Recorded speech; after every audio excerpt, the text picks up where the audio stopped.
So, pag nag-upgrade ng isang Bergman, kailangan ng mga, dito pala, ng mga conversion. So, itong motor natin, 6 months na siya sa atin at ayun. Pero ito na nga yung isa sa mga in-upgrade ko sa motor na to. Wala akong mapapakita sa inyo kung ilan yung dB meter nung pipe. Meron yan syempre yung mga advantage and disadvantage. Woohoo! Iba talaga nabibigay pag naka-pipe ka no?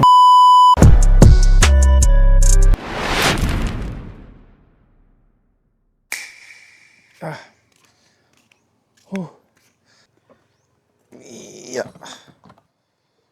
Nako.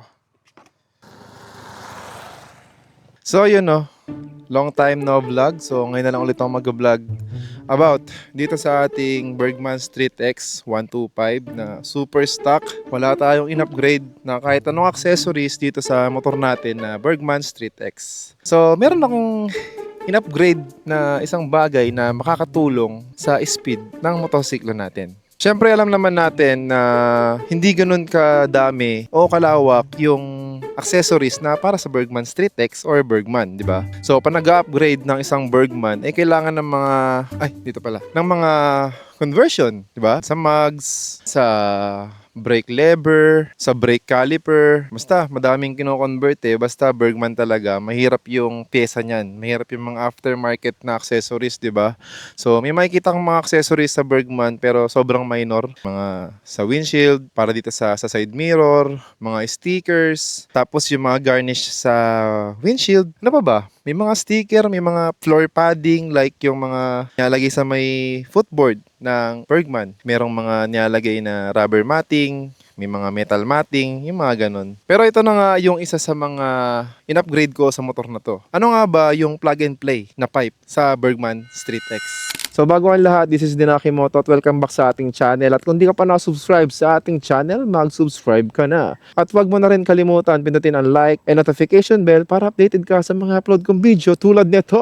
Bali, ang napili ko is yung Acra Povic. So, ayun yung napili ko na pipe para sa motor natin kasi ano siya, ma-base yung tunog niya tapos buo. So, LTO approved siya dahil hindi siya lumalagpas sa 99 dB o dB meter. So, wala akong mapapakita sa inyo kung ilan yung dB meter nung pipe ng Acra Povic. Pero base sa mga research ko is okay naman siya at LTO approved naman siya. Kaya no worries kasi may mapapakita kang proof na pasado siya sa LTO. So ayun, papakita ko sa inyo ngayon kung ano itsura ng Acra Povic pipe sa Bergman Street X natin.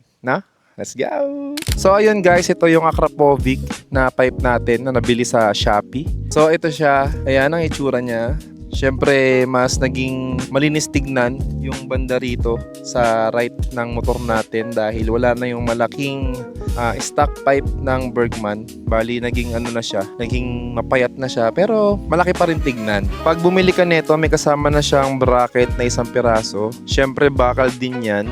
Tapos, itong nasa pinaka ilalim nung pinagkakabitan ng bolts ng stock pipe natin. Dalawa kasi yan, ito yung sa taas at ito yung sa baba. So ngayon, ang meron lang nakasama itong pipe na to is itong para sa taas. So yung nasa baba, wala siyang kasama. So ang plano ko kasi dito, magpapagawa ako o machine shop ako ng isa pang bakal na magko-connect dito or bibili ako sa Shopee na lang ng isang bakal na para dito sa taas. Tapos itong kasama ng Acra Povic pipe natin, ilalagay ko siya rito sa baba. Tapos ipapakat ko yan kasi papawelding natin siya para mag-connect yung dalawang bakal. Tapos ito nakikita nyo na to, itong rubber, may rubber to itong rubber na to, ito yung parang holder niya, pipe holder para syempre merong alalay pa rin yung pipe natin at hindi mahuhulog o mapuputol man. So ito, malilipat na natin yan dito. Kasi kung nakikita nyo, yung Acra Povic na brand, hindi nakikita kasi natatakpan nitong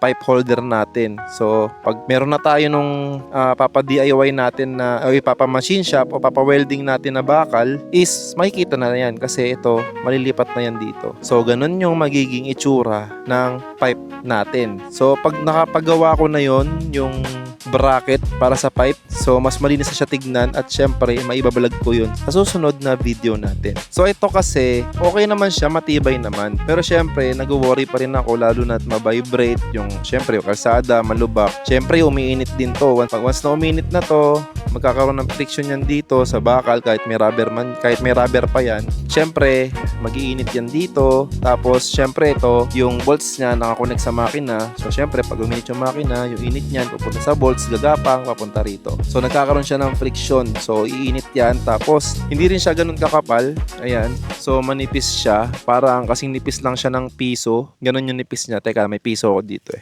So ayan yung piso. Kung nakikita nyo, parang same lang din sila ng nipis eh, no? Ayan. Pero okay naman. Okay naman siya para sa akin. Pero mas maganda pa rin yung merong bracket na magko-connect dito sa isa pang bakal na ipapa-welding natin. Tsaka ito malilipat papunta rito. At mas stable na yung pipe natin. Kasi tinan nyo, pag nalubak ako, ayan o, meron siyang play. Yan, may play siya. May play pa rin siya, lalo na pag nalulubok. Syempre gumaganyan yan. Nararamdaman ko yan sa Nararamdaman ko yan sa footboard ng motor. Ayan o. Diba? Naging nanginginig. Dapat yan stable. Once na malubak tayo, hindi dapat yung umaalog. So hindi ko napakita sa inyo kung paano siya kinabit kasi busy ako nung time na yun nung dumating sa akin to na excite ako ikabit agad. So madali lang naman siya ikabit. Pero kung ako sa inyo, kung wala kayong tools, is pumunta na lang kayo sa mga shop tapos ipakabit nyo na lang sa mga mekaniko. Pero dapat yung maalam sa Bergman, dahil ang Bergman meron siyang O2 sensor o yung oxygen sensor na nakakabit sa stock pipe nung motor natin o Bergman natin. Meron siyang oxygen sensor. So, syempre, pag hindi maalam yung mekaniko, once na nilawagan niya na yung dalawang lock doon sa pipe, tapos hinatak na ng hinatak, baka may mangyari pang masama doon sa oxygen sensor, di ba? So, kaya mas maganda na sa maalam sa Bergman para hindi magkaroon ng aberya pag binaklas yung pipe. Pakita ko na lang din sa inyo kung ano yung oxygen sensor na sinasabi ko. So, lipat ako dito kasi mas kita siya dito banda. Asan na yung oxygen sensor? Ito yung oxygen sensor na sinasabi ko. Ayan, yung nakakabit sa pipe ng Akrapovic natin. Ito ayan, dibilugan ko para sa inyo para makita nyo. Yan, kung magdi-DIY kayo, pag natanggal nyo na yung dalawang lock dyan sa pipe, kailangan bago nyo tanggalin yan para mas madali siyang tanggalin dapat. Para madali siyang tanggalin kailangan tanggalin nyo yung upuan o yung U-box ng motorsiklo para mai-unplug nyo yung oxygen sensor doon sa wirings niya. Para once na natanggal nyo na yung lock, kahit di nyo natanggalin yung oxygen sensor doon sa pipe, paghatak nyo ng pipe, kasama na yung oxygen sensor. Tapos pag nakatanggal na yung pipe, syempre nakakabitin yung oxygen sensor, gagawin nyo ngayon, tsaka nyo siya luwagan, tsaka nyo siya tanggalin. Tapos bago nyo ikabit yung Akrapovic na pipe, yung oxygen sensor, ipapasok nyo doon sa pipe, sa Akrapovic pipe, doon sa may lagay niya ng oxygen sensor. Syempre, ilalak nyo yun. Tsaka nyo siya ibalik doon sa ilalim ng makina. Diba? Tapos tsaka nyo siya ilak. Pag okay na siya, tsaka nyo ngayon ibalik yung plug ng oxygen sensor doon sa wirings. So, huwag nyo kakalimutan yun kasi pwede yun magkaroon ng FI na indicator sa panel. Baka hindi pa mag-start yung motor nyo. Para sa akin okay naman tong na to. Okay naman tong Akrapovic. Di siya ganun kaingay, di siya ganun kalakas, di siya ganun katahimik, pero nasa gitna lang siya, sakto lang. So napansin ko lang dito sa pipe na to, ayan, di ko alam, siguro ganun talaga parang meron siya mga kalakalawang, pero stainless to ito, papakita ko sa inyo. So ito. Yan, may mga parang na siya, mga marks ng kalawang, di ko alam kung ano yan, pero madadala naman yan sa sa metal polish or polish mo, tawag dito, kikinisin, babalik yan sa dati. Pero okay naman. Hindi naman siya pangit tignan, ganun talaga kasi mainit yan, tas nababasa. So, yun lang. Tapos ito, syempre, yung rubber, ayan, naiiwan na dyan yung kulay ng rubber, pero nabubura naman, ayan. Kasi nga, syempre, nasunog yung rubber Pero may nabibili na ito sa Shopee, kung sakaling masira yung ganito nyo, may nabibili sa Shopee niyan. So next time, sabi ko nga kanina, susunod na vlog natin, ito, nandito na yan, no? So, ayan pa lang yun na-upgrade ko sa motor natin. So, syempre, hindi dyan natatapos yung ating Akrapovic. Syempre, para sa lahat, isa-soundcheck natin ang Akrapovic na merong silencer. So, soundcheck tayo sa pipe natin na Akrapovic na merong silencer.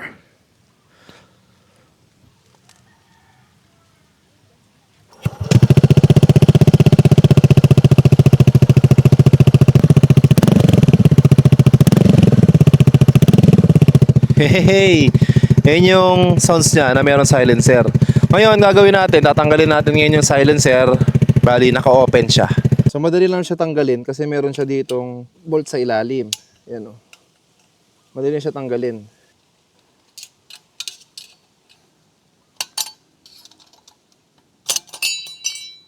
Alright. Tanggal natin yung silencer. So, sound check tayo ng walang silencer.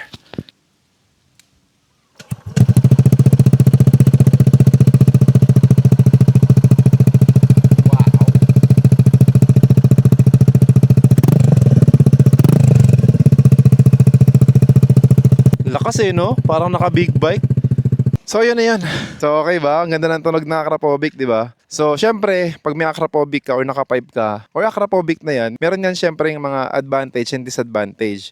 Ang unang advantage niyan, syempre, maingay, madali kang mapapansin ng mga truck o mga sasakyan mo sa mga sasakyan sa daanan, mabilis kang mapapansin. Tapos, powerful siya, syempre, dagdag speed, di ba? So ayun, ayun yung advantage niya para sa akin. Pero syempre, ang disadvantage niyan, sa sobrang ingay niya, nakakabulaho tayo sa mga tao, sa mga taong natutulog. Syempre, 'di ba, nakakahiya din naman. Tapos syempre, ang isa pang disadvantage niya, wala siyang heat guard. So, syempre, pag may OBR ka tapos nagkamali ng angkas sa'yo, pwede siyang mapaso.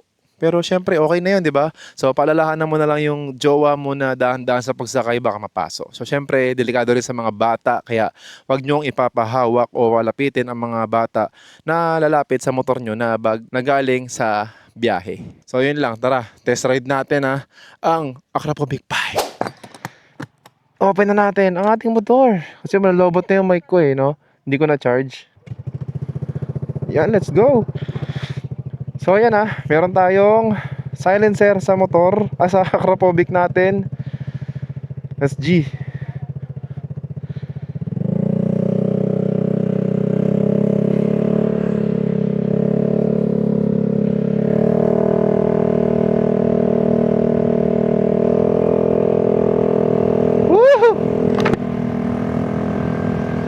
Iba talaga nabibigay pag naka-pipe ka no? Kasi alam mong powerful siya.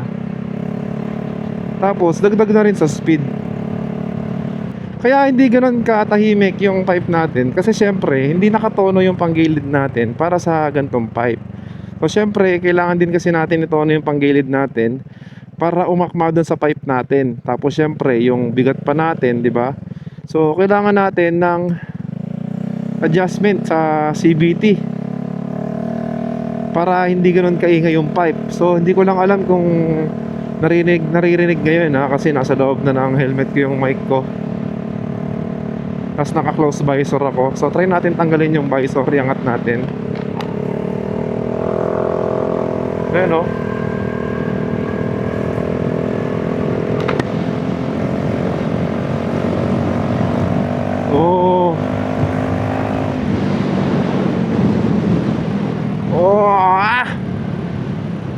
Grabe ba? 'Di ba? So, yun yung power ng Akrapovic. Pero kung meron akong budget, ayun gusto ko sana yung Rev pero nasa 4,000 kasi. Tapos itong Akrapovic is nasa 2,000. So, lalagay ko na rin dyan sa ating screen kung saan ko nabili itong pipe natin na to. Para sure ball at trusted na yung pagbibilan nyo.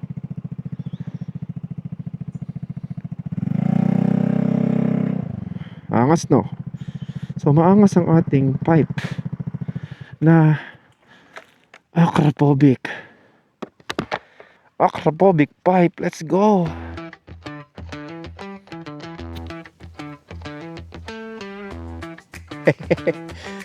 Pang ano yun? Pang template. Alright. So pa-like and subscribe sa ating YouTube channel. Huwag kalimutan. Malapit na tayo mag 1,000 subscriber. Sana ngayong buwan maabot na natin yon. Maraming salamat sa panonood. See you next vlog. Wow. Peace.